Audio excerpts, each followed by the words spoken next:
Welcome back to Snow Recaps. Today I will be explaining a movie called GEOSTORM, released in the year 2017. In the year 2019, global warming had become so bad, catastrophic weather was plaguing the world. The nations of the world came together to create a solution, a weather controlling system nicknamed Dutch Boy. It deploys satellites around the world and succeeds in containing a potentially devastating hurricane over Shanghai and manages to keep climate stabilized all across the globe. Jake Lawson, the main architect for Dutch Boy, is brought to testify before a court. Senator Thomas Cross is particularly displeased that Jake went ahead and started Dutch Boy without his own approval. Jake fails to make a compelling argument for his case, choosing instead to just argue with the senators, justifying that Dutch Boy has proven to be a success. Jake's brother Max tries to shut him up, but to no avail. After the meeting is adjourned, Max tells Jake that he has been chosen to take Jake's job, and he regrettably fires his brother. 3 years later, a team of soldiers move through Afghanistan. They come across a village that appears to have been frozen over, covered in ice and snow. The soldiers find the villagers standing frozen in place. Up on the International Climate Space Station, an engineer, Mahmoud, gathers log data from the Afghanistan incident in secret. He moves through the station when the windows start to blow out, causing Mahmoud to get sucked out into space. President Andrew Palmer is alerted to the incidents and he calls for a meeting among his cabinet. They determine that there must have been a glitch in one of the satellites over Afghanistan. Palmer proposes to send one person up to the ICSS to fix the situation. Secretary of State Leonard Deckham talks to Max and suggests that he get Jake to go up there since he knows Dutch Boy better than anyone involved, but Max thinks it wouldn't help to ask Jake. Max drives up to Jake's home in Florida where he meets Jake's daughter Hannah. Jake appears none too pleased to see Max,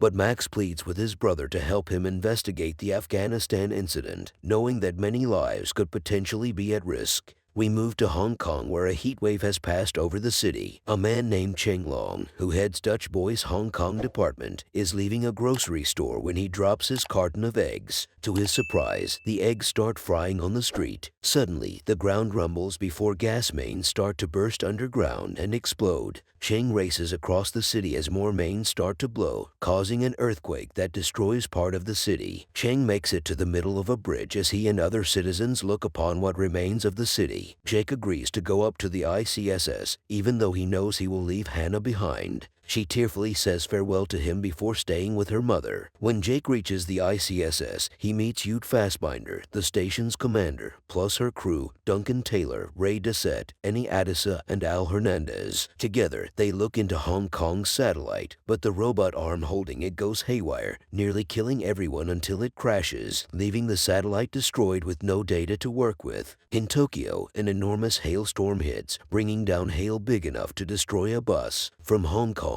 Cheng contacts Max after finding out he cannot log in to access their satellite. Cheng warns Max that if this pattern of weather continues, a geostorm will occur in which disastrous weather will strike all over the globe at once. Cheng escapes his office when he finds that mercenaries, led by a man named Rico, are about to raid the place. Max then turns to Dana, a cybersecurity hacker. She finds that Max cannot gain access to the satellite as well, meaning that the whole system has been hacked by someone else. Jake sees in a surveillance video of the accident that killed Mahmoud that a hard drive got stuck by a panel. He goes out to retrieve it, but his spacesuit malfunctions and he is nearly killed. After making it back inside the station, he shows Ute that he got the drive, but he keeps it a secret from the rest of the crew, fearing that one of them may have deliberately sabotaged him. While attempting to go over the drive, Jake and Ute find themselves unable to access the information. Jake video calls Max and tells him a story about their father taking them fishing. Max takes the video to Dana and says it's an encrypted message from Jake since their dad never did take them fishing. Using their dad's old phone number, Max decrypts the message to learn that Jake believes someone within the White House is responsible. Max attempts to meet up with Cheng. Rico is behind him, and he pushes Cheng into the path of a car. Max rushes to a dying Cheng, who manages to mention something called Project Zeus before he dies. He relays this info to Dana. Max's fiancée, Sarah, works as a secret agent for the White House. They take her help to break into the White House server and illegally obtain files of the Project Zeus, stating that Project Zeus is meant to manipulate the weather and create the geostorm. Jake and Ute find the log data in the locker that Macmout had stored it in, which is Desette's locker. He initially thinks they suspect him of sabotaging Jake, even holding them at gunpoint, but they come to an understanding. They find out that a virus was spread to keep ICSS employees from logging in. Jake contacts Max again with the suspicion that Palma may be behind the hack. In order to stop the geostorm from happening, they need to reboot the system with kill codes, which are with the president as they are biometric and require his fingerprints and eye scan. Max tells this to Sarah, as he needs her help to get Palma. Max and Sarah head to the Democratic National Convention in Orlando, where Max learns that a huge thunderstorm is about to hit the area. When he tries to warn Deckham and ask for his help, Deckham takes Max to a room and tries to shoot him, revealing himself as the true villain. Max rushes to tell Sarah. She creates a diversion to get the other Secret Service agents away while she gets Palma. She and Max take him in a self-driving cab just as the storm hits. They get far away from the stadium as it is blown up by a massive lightning bolt. Sarah drives through the city evading Rico and his goons. They go under a bridge and manage to push Rico into the path of the storm,